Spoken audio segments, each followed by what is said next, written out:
देवता है। और ठीक यही बात है, क्योंकि शंकर जी के अवतार हैं भैरव बाबा, तो भैरव बाबा पर लागू होती है। भैरव बाबा के लिए भी आपको बहुत बड़ा कोई ताम झाम करने की जरूरत नहीं है।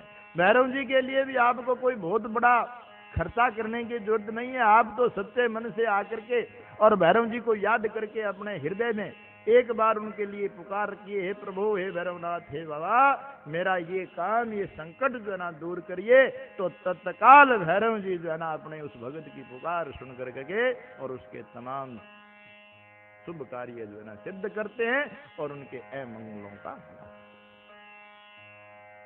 कलयुग के अंदर भैरव जी और हनुमान जी जो दोनों शिव जी के अवतार हैं, आप देखते हैं कि आज ऐसा कोई भी गांव, कोई भी शहर, कोई भी बस्ती जो है वो हनुमान जी के पूजा उपासना से या मंदिर से अछूती नहीं। ठीक यही बात भैरव जी पर लागू होती है। जो माताएं बहनें बैठी हैं ये जानती हैं कि घर के अंदर छोटा सा छोटा जो त्योहार उत्सव आता है, बड़े से बड़ा उत्सव आता है, उनमें सबसे पहले माताएं जो है ना क्षेत्रपाल जी रूपी भैरव की ही उपासना कर। क्यों? आपको तो पता है ना, आप दीपावली पर वो बच्चों को लेकर के बाहर वो तेल नहीं चढ़ाते क्या? क्यों माताओं बोलो? तो वो क्या है? वो भैरव जी का ही पूजन। तो भैरव जी हमारे लोक जीवन में, हमारे पूरे जीवन के अंदर कण कण में व्यापक हैं। हम ये बात अलग है कि हमें उनके बारे में ज्यादा ज्ञान नहीं है या हम उनकी तरफ ज्यादा ध्यान नहीं दे पा रहे हैं, लेकिन गृहस्थ जीवन में कोई भी ऐसा कर्म नहीं है जिसमें भैरव जी को याद ना किया जाता हो और उनकी पूजा उपासना ना, चाहे होली हो, दीपावली हो और कोई त्योहार हो, उत्सव हो, तेल के द्वारा भैरव जी की उपासना सर्वप्रथम की जाए। तो शंकर अवतार भैरव जी और हनुमान जी दोनों जो है ना हमारे जीवन के अंदर सद्य व्यापक है। और जब जब भी भक्तों ने भैरव जी को पुकारा है, जब जब भी भक्तों ने भैरव जी को याद किया है, तो उन्होंने तुरंत अपने भक्तों के प्रत्येक दुख का दूर करके और उनको कल्याण प्रदान किया।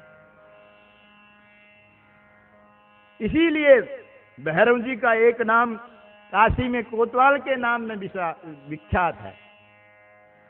कोतवाल का अर्थ होता है रक्षक। जो जनता की रक्षा करे वो कोतवाल, और वो पद किसको मिला है? भैरव जी को। एक नाम उनका क्षेत्रपाल, अभी जैसे बताया मैंने आपको, क्षेत्रपाल अपभ्रंश शब्द है हमारे स्थानीय भाषा में, जिसको क्षेत्रपाल कहते हैं। शास्त्रीय भाषा में उसका नाम है क्षेत्रपाल। क्षेत्र यानी स्थान और पाल मानी रक्षा। जो स्थान की रक्षा करता है उसका नाम क्षेत्रपाल है। आज कोई भी जब यज्ञ हवन हम करते हैं, कोई भी करते हैं, तो उसमें क्षेत्रपाल की बलि अवश्य निकाली जाती है। अगर इसमें किसी को कोई शंका है तो बताइए। घर में छोटे मोटे काम में क्षेत्रपाल की पूजा होती है, बड़े यज्ञ हवन में भी क्षेत्रपाल की पूजा होती है, प्रत्येक कर्म अनुष्ठान में भी क्षेत्रपाल जी की, भैरव जी की आज्ञा लेकर के प्रारंभ किया जाता है। फिर ये बताइए कि ये देवता हमसे अछूते कैसे हो सकते?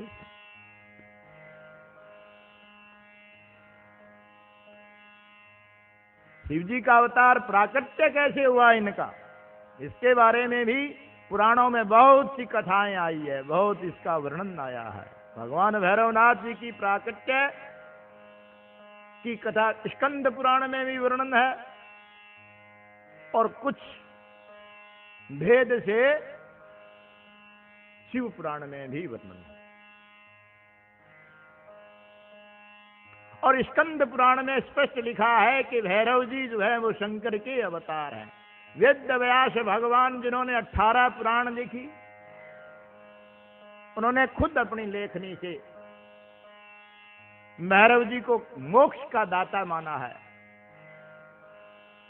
प्रत्येक प्रकार का धन सुख ऐश्वर्य का दाता माना है।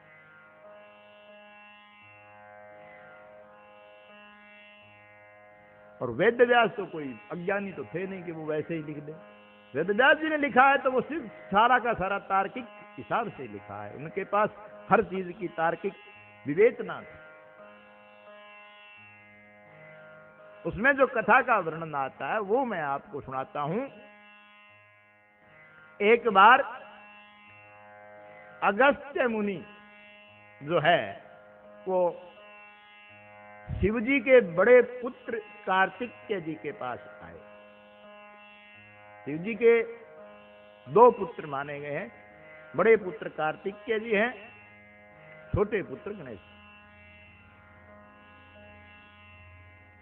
कार्तिकेय जी का एक नाम स्कंद भी है, देवताओं के सेनानी है, देवताओं की सेना के नायक है, लीडर है। उन्हीं कार्तिकेय जी के महर्षि अगस्त्य ने प्रसन्न किया कि हे कुमार, आप मेरे को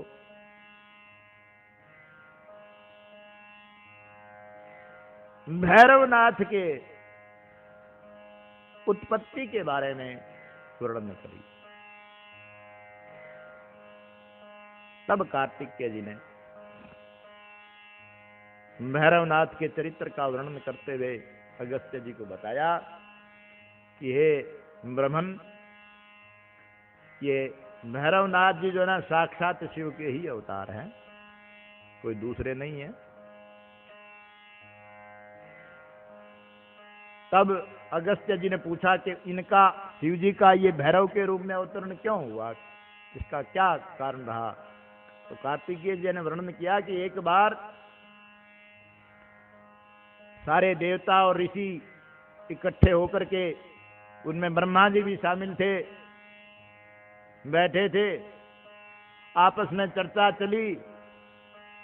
तो किसी ने प्रश्न किया कि इस धरती पर, इस ब्रह्मांड में सबसे श्रेष्ठ देवता कौन है, सबसे वरिष्ठ देवता यानी बड़ा देवता कौन है। सभी देवता चुप हो गए। उपस्थित सज्जन जो है, ऋषिगण जो थे, वो भी चुप।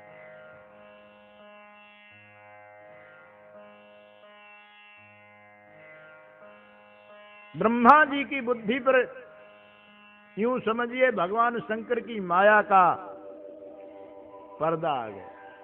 कहते हैं कि जब कोई विचित्र लीला भगवान को करनी होती है ना, तो वो अपनी माया से कुछ न कुछ नया खेल बना देता है। आज जो है भगवान के मन में कुछ ऐसा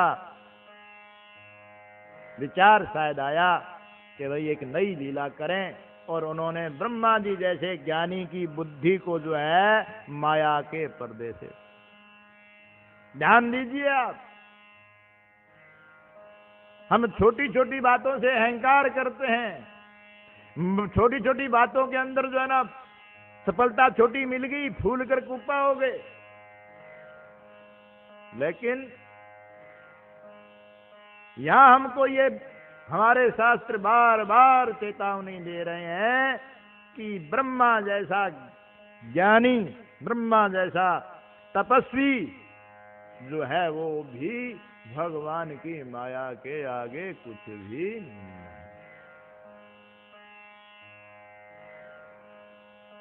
ब्रह्मा जी की माया, ब्रह्मा जी की बुद्धि पर माया का पर्दा जो आया, उस पर्दे ने ब्रह्मा जी के मुख से ये कहलाया कि भाई मेरे सिवा इस संसार में और बड़ा कौन हो सकता, क्योंकि इस सारे सृष्टि की रचना मैंने की है। इस सृष्टि के अंदर जो कुछ हो रहा है वो सब मेरी आज्ञा से हो रहा है, इसलिए मेरे से बड़ा तो कोई हो ही नहीं।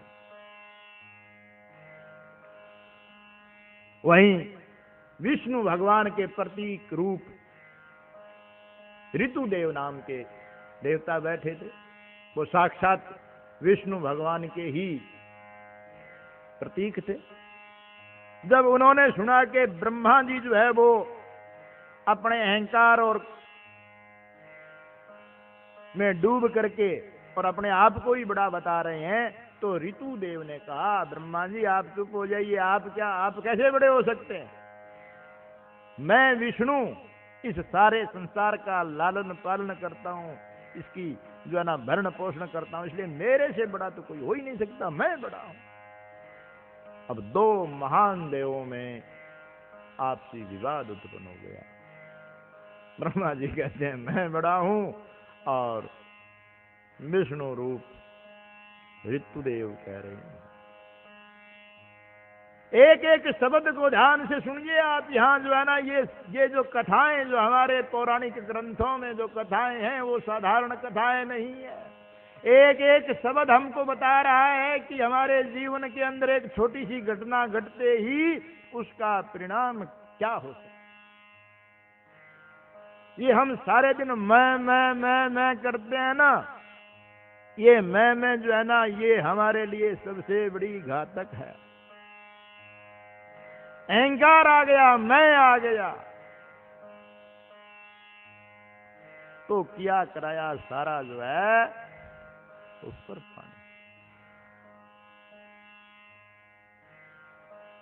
उपस्थित देवताओं ने देखा कि ये तो बड़ा घमासान मच गया, एक दूसरे को नीचा दिखाने की कोशिश हो रही है। देवताओं ने कहा आप दोनों महानुभाव चुप होइए।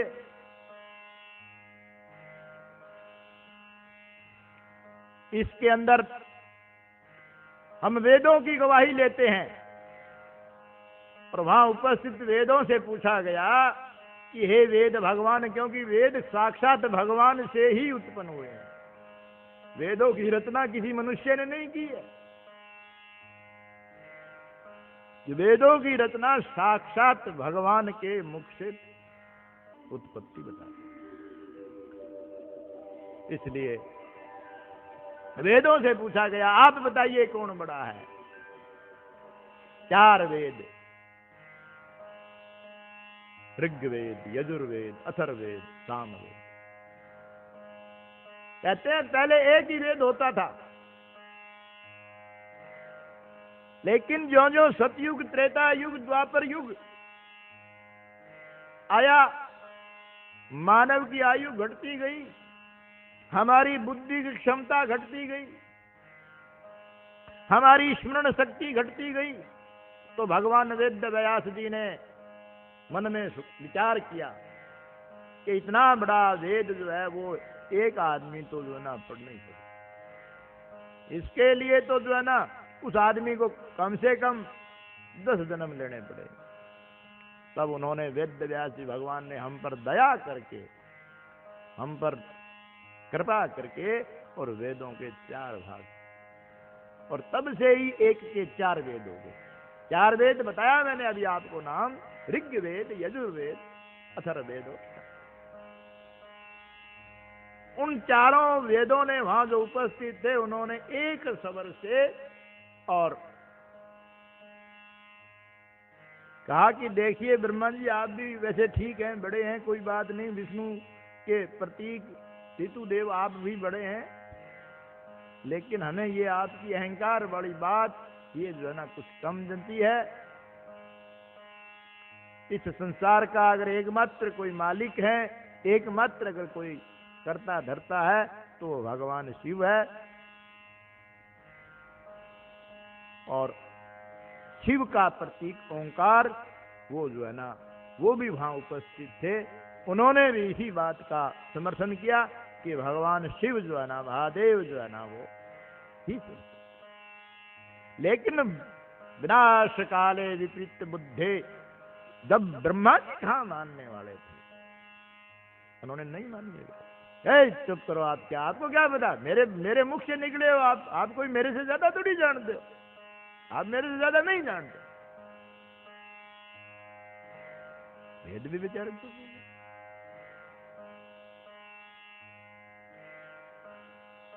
बड़ी समस्या आई। और तभी जो है ना अचानक एक